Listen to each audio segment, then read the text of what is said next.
좋으신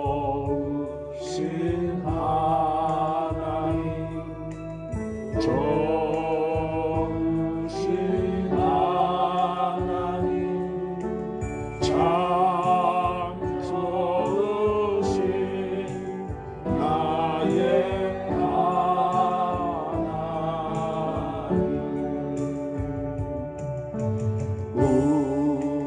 우리의 기도를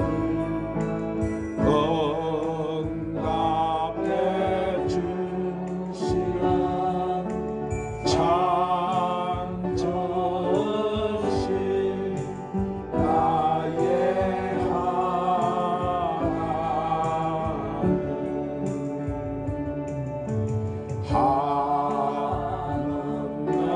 축복을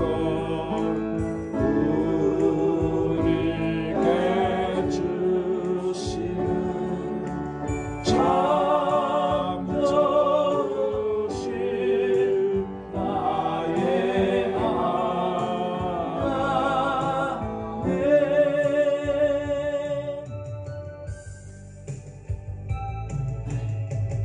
우리의 인류의 역사와 우리의 인간의 생사하복을 주장하시는 좋으신 전능하신 우리 하나님 아버지, 이 땅의 모든 피조물을 통하여 우리 아버지 이름이 거룩히 여기며 받으시오며 아버지 나라가 임하옵시며 아버지의 뜻이 하늘에서 이루어진 같이 이 땅에도 이루어지기를 소망합니다. 이 시간 불러주신 주의 백성들이 오늘도 주의 성전에 무사히 올라와서 주일날 드리는 이 예배를 기쁨으로 받아 주시옵소서.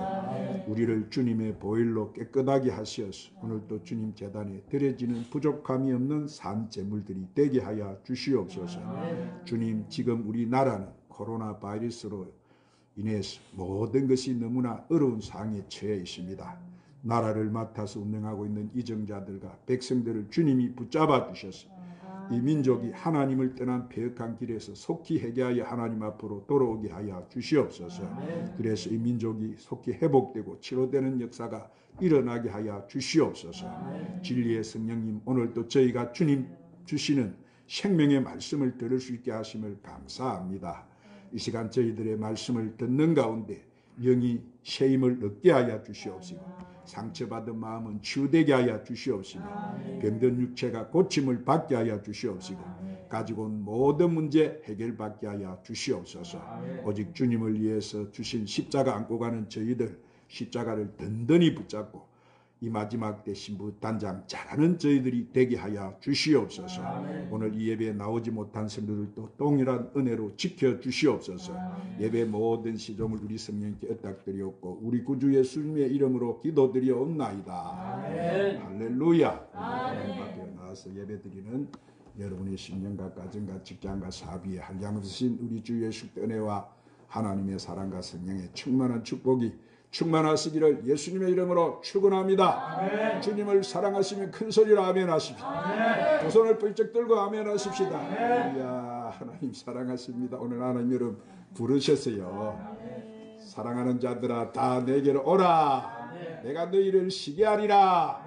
하나님은 오늘 이 날을 무슨 날로 특별히 하나님이 여러분을 불러서 복 주시는 날로 이 날을 택해 놓으셨어요. 그래서 하나님이 오늘 여러분에게 놓은 여러분 하나님은 상 주시고 은혜 주시고 복 주시고 문제 해결해 주실 줄 믿으시면 더 큰 소리로 아멘 하시고 오늘 우리 하나님 앞에 이 말씀을 듣기 전에 찬양 한 장 올리시고 말씀을 듣도록 합시다. 내 영혼의 깊은 극히 깊은 데서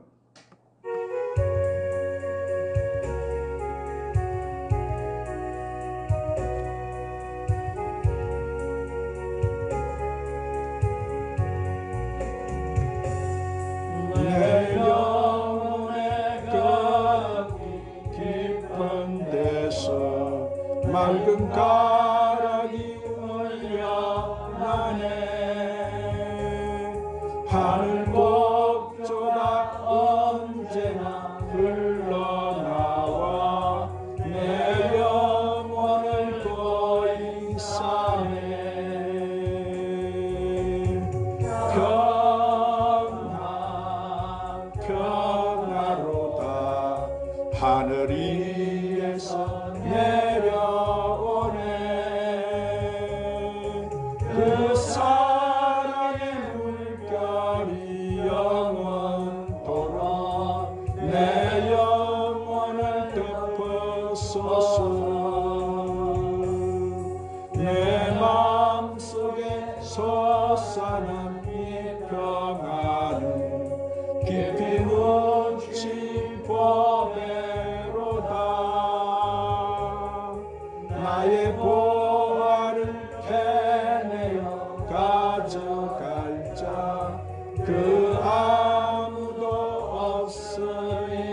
하늘 위에서 내려오네. 그 사랑의 물결이 영원토록 내 영혼을 덮어소서. 내 영혼에 평화가 넘쳐나는 주의 큰 복을 받으리라. 내가 주야로 주님과 함께 있어 내 영혼이 편히 쉬네.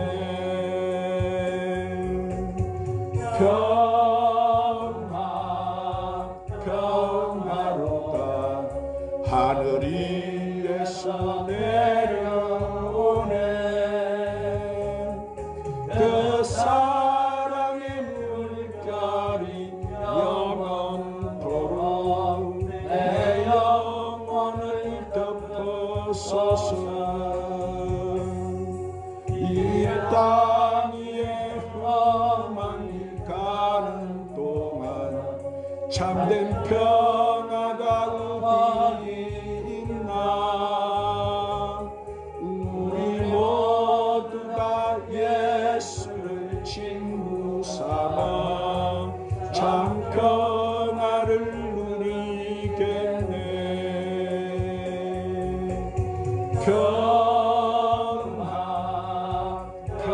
평화로다 하늘 위에서 내려오네. 그 사랑의 물결이 영원토록 내 영혼을 덮어소서. 한번 따라하십시다. 하나님께 소망을 두라. 자, 요즘 코로나로 인해 가지고 전 세계적으로 수많은 사람들이 우울증에 걸려가지고 자살하는 사람들이 코로나에 걸려 죽은 사람보다 더 많다고 그렇게 말을 합니다. 자, 자살을 하는 사람들은 대개 여러 부류의 사람들이에요. 물론 살다 보면은 여러 가지 문제도 생기고 절망할 수도 있는 거예요. 그러나 끝까지 살아보지도 않고 최선을 다해 노력하고 수고해 보지도 않고 일찌감치 삶을 포기한다는 것은 정말 이런 것은 안타까운 일이 아닐 수가 없는 거예요. 이렇게 무책임한 삶, 잘못된 결정과 선택으로 인해서 한 인생이 파멸에 빠지게 되는 거예요. 사랑하는 여러분, 우리 또한 이 세상에 소망을 두고 산다면은, 이 세상을 소망 삼고 산다면은 우리에게도 이와 같은 불행한 사태가 벌어질 수 있는 거예요. 그러므로 여러분은 여러분의 소망을 하나님께 두고 사시기를 바랍니다. 하나님만 바라보는 사람은 결코 절망하거나 좌절하지 않습니다. 자살하지 않습니다. 오늘 본문은 이 이스라엘 백성들이 약 70년간 이 바벨론 포로 생활을 마치고 이제 예수님 이렇게 예루살렘으로 돌아오게 되었을 때 쓴 찬양시예요.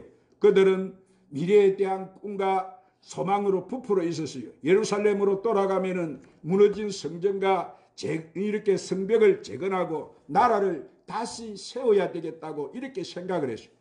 예전에는 우상 숭배 죄를 짓고 이렇게 하나님 앞에 버림받아서 피하고 포로로 잡혀가서 그렇게 고생을 했지만은 이제는 이렇게 돌아가서 온전한 신앙을 그들이 지키겠다고 마음을 먹었어요. 그러나 막상 이렇게 고국에 도착해 보니 그 땅은 이미 사마리아 지역에 살고 있던 이방인들이 다 차지를 하고 있었어요. 자, 그들은 이스라엘 백성이 돌아오는 것을 환영하지 않았을 뿐만 아니라 이 예루살렘 성전과 성전 재건하는 것을 허락지를 않았어요. 더 나아가서 그들은 이스라엘을 방해하고 모함을 했어요. 그래서 이 예루살렘 성벽 재건 공사를 중지하라는 명령이 내려졌어요. 사마리아인들은 예루살렘 성과 성문을 해파하고 불을 질렀습니다. 자, 이스라엘 백성들은 포기할 수밖에 없었어요. 그들에게는 뇌물을 줄 만한 돈도 힘을 써줄 만한 권력자도 없었어요. 그렇다고 맞서 싸울 수도 없었어요. 그들은 그때 절망하고 좌절을 했습니다. 낙심을 했습니다. 이 나라 운명이 어떻게 될 것인가, 하나님과 우리의 관계는 어떻게 될 것인가 하면은 이렇게 불안과 두려움의 가운데 있었어요. 이때 시인은 이 본문 말씀을 선포한 거예요. 자, 한번 따라합니다. 너희는 하나님의 은혜를 기억하라. 도울 사람이 없다고 낙심하지 마라. 야곱의 하나님, 이스라엘 하나님만 의지하고 하나님께 소망을 두라. 그러면 하나님께서 너희를 도와주셔서 환난에서 구원해 주시고 축복을 베풀어 줄 것이다. 할렐루야. 그래서 그들이 하나님께 소망을 두었더니 하나님께서 BC 444년 이 페르시아와의 고위 관리였던 이 유대인 느헤미야를 통해서 기적적으로 그 성경, 이렇게 성벽이 완공을 하게 만들어 주셨어요. 여러분, 이렇게 소망을 가진 사람에게는 그 소망이 반드시 이루어진다는 사실을 믿으시기를 바랍니다. 그러면 우리도 하나님께 소망을 두고 살려면 어떻게 해야 돼요? 자, 첫 번째, 우리는 이 세상을 살 때 항상 하나님 앞에 찬송하며 살아야 되는 거예요.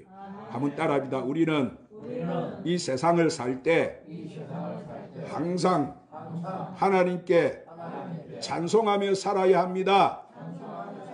그래서 오늘 본문 말씀에 내 영혼아 여호와를 찬양하라 그랬어요. 비록 지금은 찬양하지 못할 환경이 있다 할지라도, 지금은 희망이 없어 보인다 할지라도, 이런 가난과 공포 속에 있다 할지라도, 얼음 속에 있다 할지라도 우리는 하나님을 바라보고 찬양해야 되는 거예요. 있을 때만 찬양하는 것이 아니라 없을 때도 하나님을 바라보고 찬양해야 되는 거예요. 그래서 이번 시도 13장 15절에 이러므로 우리가 예수로 말미암아 항상 삼위의 제사를 하나님께 드리자. 이는 그 이름을 전가하는 입술의 열매니라 그랬어요. 여러분, 우리가 입을 통해서 먹는 것도 중요해요. 그러나 더 중요한 것은 뭐예요? 하나님 앞에 그는 기도하는 것이고 찬양하고 찬미의 제사를 하나님께 드리는 것인 줄로 믿으시기를 바랍니다. 우리가 입술을 통해서 하나님을 찬미하면 하나님께서는 그 찬미를 통해서 도와주시고 은총을 베풀어 주시는 거예요. 사도 바울과 실라가 복음을 전하러 가다가 이렇게 붙잡혀가지고 그 엄습한 지하 감옥에 들어가서 내일이 보장되지 않는, 언제 죽을지도 모르는 그곳에 가서 얼마나 매를 맞아서 피투성이가 되어서 그 고통 속에서 그들은 하나님을 바라보고 찬양했어요. 그러니까 하나님이 그 사도 바울의 기도를 들으시고 그 찬양을 기쁘게 받으시고 하나님께서 일을 행하셔서 엄습한 지하 감옥에 그 감옥 문을 열어주시고 사도 바울에게 묶였던 그 쇠사슬 착고를 풀어주시고 그 감옥 문을 온통 변화시켜버려서 그 죄수들까지도 감옥 감방장까지도 다 구원을 받는 역사가 일어나고 말았어요. 오늘 하나님 앞에 우리가 찬미할 때 하나님 이런 기적을 베풀어 주신다는 사실을 믿으시기를 바랍니다. 그래서 야고보서 5장 13절에 한번 따라합니다. 너희 중에 고난당한 자가 있느냐? 저는 기도할 것이요. 절구하는 자가 있느냐? 저는 찬송할지니라. 자, 독일의 종교개혁자 마틴 루터는 찬양은 마귀를 쫓는 최고의 수단이라고 했습니다. 오늘 우리가 찬양할 때 마귀는 한 길로 들어갔다 7길로 물러가는 줄 믿으시기를 바랍니다. 우리가 찬송하고 찬양할 때 우리를 괴롭히는 이 악한 원수 마귀가 도망을 치는 거예요. 그러므로 찬양은 꼭 곡조 있는 기도인 줄로 믿으시기를 바랍니다. 찬양은 내 영혼 깊은 곳에서 나오는 바로 신앙의 고백인 거예요. 자, 두 번째로 우리는 인생을 의지하지 말고 하나님만 바라보고 살아야 됩니다. 한번 따라합니다. 인생을 의지하지 말고 하나님만 바라보고 살아야 합니다. 오늘 본문 3절에 도울 힘이 없는 인생을 의지하지 말라 그랬어요. 사마리아 방백들은 이스라엘을 모함했어요. 이스라엘 성전과 이 성벽을 재건하지 못하도록 해방했지만은 이스라엘에는 누구 한 사람 나가서 이런 사람과 맞서 싸울 사람이 없었어요. 그러나 하나님께서는 힘이 없다고 낙심하지 말라고 하셨어요. 보라, 인생을 의지하지 말라 그랬어요. 왜냐하면은 인생은 호흡이 끝나면 뭐예요? 흙으로 돌아가는 힘없는 것이 바로 우리 인생이기 때문이고요. 그래서 다윗은 시편 118편 8절 9절에서 여호와께 피함이 사람을 신뢰함보다 낫고 여호와께 피함이 방백들을 신뢰함보다 낫다 그런 거예요. 그는 사람을 의지하지 말고 하나님을 의지하라고 한 거예요. 여러분, 우리가 사는 이 시대가 무슨 시대예요? 불확실한 시대라고 말을 합니다. 자, 확실한 것이 하나도 없어요. 이 시대의 특징은 어떻습니까? 모든 것이 빨리 변하고 달라지는 데 있어요. 그래서 그 변화를 예측할 수가 없는 거예요. 그러니까 건강도 자신이 없습니다. 무슨 병이 생길지 모릅니다. 가정도 변합니다. 직장도 불안합니다. 사업도 불투명합니다. 정치, 경제, 군사 제도도 더 불확실하고 불안전한 것이에요. 믿을 사람이 없는 거예요. 의지하고 따라갈 사람이 없는 거예요. 그러니 누가 누구의 도움을 받고 살겠습니까? 그러나 하나님은 결코 변치 않으심을 믿으시기를 바랍니다. 그러므로 여러분은 돌림이 없는 인생을 의지하지 마시고 하나님만 의지하고 사시기를 바랍니다. 그래서 오늘 본문 5절에 뭐라고 했습니까? 야곱의 하나님으로 자기 도움을 삼으라. 자, 누구의 하나님으로 자기 도움을 삼으라고? 야곱의 하나님. 만약 본문에서 이 아브라함의 하나님, 이삭이라 하나님이라고 했다면은 우리는 낙심하고 절망했을 거예요. 아브라함이 얼마나 믿음이 좋은 사람입니까? 이삭이 어떤 사람입니까? 이삭은 그저 아버지가 이렇게 하라면 예 하고 순종하는 사람.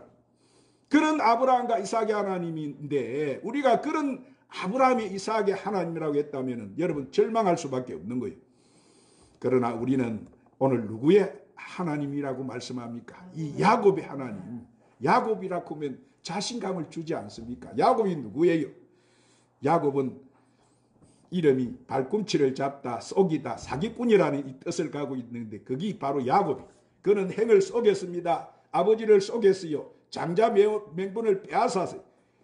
그래서 죽게 되자 그는 도망을 쳐서 고향을 떠나서 이 아무 의지할 것도 없는 그 망망대해를 갈 바를 알지 못하고 도망을 친 거예요. 그 벌판에서 그는 하나님 앞에 기도했습니다. 하나님이여 저를 지키고 보호하여 주시옵소서. 또한 다시 고향으로 돌아갈 때 그는 어떻게 했습니까? 앞에는 형님이 죽이려고 쫓아오고 뒤에는 애삼촌이 죽이려고 쫓아오고 사방팔방에 막혀서 길이 없을 때 그는 이를 쳐다보고 하나님을 쳐다보고 그는 기도했습니다. 하나님이여 저를 축복해 주시옵소서. 그러자 죄 많고 허물 많고 불의했던 이 야곱을 하나님께서는 용서해 주시고 구원해 주셔서 이스라엘로 다시 새롭게 변화를 시켜 주셨어요. 이제 여러분은 이 본문에서 야곱의 하나님이라고 한 이유를 아실 거예요. 야곱 같은 사람도 구원하신다면, 야곱이 지은 죄도 용서해 주신다면 하나님께서 야곱 같은 우리에게도 구원과 용서를 허락해 주실 것을 믿으시기를 바랍니다. 야곱을 도우셨다면 야곱과 같은 우리도 도우실 것을 믿으세요. 그러면 여러분은 야곱의 하나님이 바로 우리 하나님이신 것을 믿으시기를 바랍니다. 그래서 이사야 41장 10절에 오늘 하나님 여러분에게 말씀하세요. 한번 따라합시다. 두려워하지 말라. 내가 너와 함께함이니라. 놀라지 말라. 나는 내 하나님이 됨이니라. 내가 너를 굳세게 하리라. 참으로 너를 도와주리라. 참으로 나의 어려운 오른손으로 너를 붙들리라. 아멘. 이 말씀이 지금 하나님이 여러분에게 하신 말씀인 줄 믿으시기를 바랍니다. 그리고 히브리서 2장 18절에 예수님께서 뭐라고 하셨어요? 시험을 찾아 고난을 당하셨은즉 시험을 받는 자들은 능히 도우시느니라. 이 말씀은 당신이 이 땅에 직접 예수님이 시험을 받으셨기 때문에 시험 받는 사람들을 도와주신다는 말씀이에요. 그래요. 사랑하는 여러분, 여러분이 지금 어떤 시험 중에 있습니까? 환난 중에 있습니까? 너무나 살기 어려운 힘든 생활 속에 있습니까? 예수님의 도움을 받으시기를 축원합니다. 손을 들고 하나님 앞에 나와서 기도하시기를 바랍니다. 우리가 하나님을 의지하고 믿음을 가지고 하나님 앞에 담대히 나오면 하나님께서 반드시 여러분에게 도움을 허락해 주셔요. 그 좋은 예가 어디 있습니까? 마태복음 15장에 보면은 한 가나안 여인이 예수님께 나와서 귀신 들린 자신의 딸을 고쳐달라고 도움을 구하는 이야기가 나와요. 자, 여자가 와서 예수님께 뭐라고 절하면서 뭐라고 말을 했습니까? 주여 저를 도와주시옵소서. 한번 따라합니다. 주여 저를 도와주시옵소서. 자, 예수님께서 이에 대답하시기를 여자야 내 믿음이 크도다. 내 믿음대로 내 소원대로 될지어다. 오늘 우리의 소원을 다 알고 계세요. 하나님은 오늘 우리의 기도에 응답해 주시기를 바라고 계세요. 할렐루야. 그리고 성경에 보세요. 그 시로 그 집에 있던 이 귀신 들린 딸이 나았다고 성경은 말씀하고 있어요. 이 여인은 믿음을 가지고 나았습니다. 예수님은 그 믿음을 칭찬하신 거예요. 그러므로 여러분도 하나님 앞에 믿음을 가지고 나오시기를 바랍니다. 왜냐하면 하나님께서는 그 믿음을 통해서 역사하시기 때문이에요. 오늘날 많은 사람들이 기도를 하지 않습니다. 기도를 해도 응답을 받지 못합니다. 축복을 받지 못하고 하나님 앞에 인정받지 못하는 것이 뭐가 없기 때문에 그런 거예요. 믿음이 없기 때문에 믿음이. 그러므로 여러분은 하나님께 기도해서 큰 믿음을 가지고 그 믿음을 가지고 문제의 응답을 받는 여러분 되시기를 주님의 이름으로 축원합니다. 축원합니다. 세 번째로 하나님께 소망을 두고 살아서 복 받는 자가 되어야 돼요. 한번 따라합시다. 하나님께 소망을 두고 살아서 복 받는 자가 되어야 합니다. 오늘 본문 5절에 하나님께 소망을 두는 자가 뭐가 있다고 말씀하세요? 복이 있다. 할렐루야. 여러분 우리가 하나님 말씀, 하나님의 능력, 하나님을 믿으면 하나님께 소망을 두어야 되는 거예요. 나는 못해도, 나는 오늘 또 부족해도, 나는 연약해도 하나님께 우리는 소망을 두어야 되는 거예요. 비록 하나님은 내 손에 잡히지 않고 지금 보이지 않는다고 할지라도 우리는 하나님을 믿어야 되는 거예요. 오늘 말씀에 하나님께 소망을 두는 자가 뭐가 있다고요? 복이 있다. 하나님께 행복하게 만들어 주신다는 거예요. 우리를 풍족하게 살게 만들어 주신다는 거예요. 우리의 건강을 지켜주시고 성공과 생명과 자손의 번창과 안정을 허락해 주신다는 거예요. 그래서 시편 37편 9절에 뭐라고 했습니까? 대저 행악하는 자는 끊어질 것이나 여호와를 기대하는 자는 땅을 차지하리로다. 하나님을 의지하는 사람, 하나님께 순종하는 사람, 충성하는 사람에게 하나님께서는 뭘 축복해 주신다고요? 이 땅의 것을 축복해 주신다는 거예요. 그러므로 여러분은 이제라도 절망 가운데 살지 마시고 항상 하나님께 소망을 두시고 사시기를 바랍니다. 그래서 에레미야 29장 11절에 나 여호와가 말하노라 너희를 향한 나의 생각은 내가 아니니 재앙이 아니라 곧 평안이요 너희 장래에 소망을 주려는 생각이니라. 그래요. 사랑하는 여러분, 하나님께 오늘 우리에게 소망을 주시기를 원하세요. 기도를 통해서 여러분에게 소망을 주시고 찬송을 통해서도 소망을 주시고 말씀을 통해서 우리에게 소망을 주시되 우리의 생각과 마음속에 넘치게 오늘 또 하나님은 채워주시는 거예요. 그래서 디모데전서 6장 17절에 내가 이 세대 부한자들을 명하여 마음을 높이지 말고 정함이 없는 재물에 소망을 두지 말라 그랬어요. 그런데 오늘날 사람들은 소망이 여러분 없는 돈, 재물에다 소망을 두는 거예요. 그래서 돈이 없으면, 돈이 많으면 소망이 있는 것 같고 돈이 떨어지면 소망이 없는 것 같아요. 그러나 성경은 뭐라고 말씀하여 돈에는 정함이 없다고 했어요. 여러분 재물이나 돈은 의리도 없고 그냥 돌고 도는 거예요. 그래서 오늘날 재물에 소망을 두어서 거기 한순간에 없어지니까 그만 자살해버리고 목숨을 끊어버리고 여러분 그래버리는 거예요. 그러나 여러분은 하나님께 소망 두고 사시기를 바랍니다. 오늘 만복의 근원 되시는 하나님, 우리를 풍족하게 하시고 채우시는 하나님께 소망을 두시기를 바랍니다. 그러면 하나님께서 우리를 축복해 주세요. 그래서 우리가 하나님 보시기에 참으로 선한 사업을 하고 하나님 앞에 영광을 돌리며 살게 하시고 충성되고 헌신된 삶을 살 수 있도록 우리 하나님 만들어 주시는 거예요. 이제 제가 말씀을 맺겠습니다. 사랑하는 여러분, 도울 힘이 없는 인생 여러분 의지하고 살지 마시기 바랍니다. 우리는 하나님을 소망하고 참으로 그분에게 찬양하고 하나님 앞에 감사하고 영광을 돌리고 살면은 하나님께서는 그 사람의 삶을 반드시 여러분 축복해 주세요. 여러분 우리가 복 받는 거 어렵지 않아요. 여러분 모두 행복하게 살 수 있습니다. 성공적인 삶을 살 수 있는 거예요. 하나님 앞에 영광을 돌리고 살 수 있습니다. 그러므로 여러분은 더 이상 이 세상에 미련 두지 마시고 이 세상 따라 살지 마시고 하나님께 소망을 두고 사시기를 바랍니다. 그래서 매일 하나님의 축복을 체험하고 하나님의 보호를 받고 사는 여러분 되시기를 주님의 이름으로 축원합니다. 기도합시다. 주님, 오늘도 우리에게 귀한 생명의 말씀으로 축복해 주시니 감사합니다. 우리가 도울 힘이 없는 인생 의지하지 말게 하시고 이 세상 미련 두고 살지 않게 하여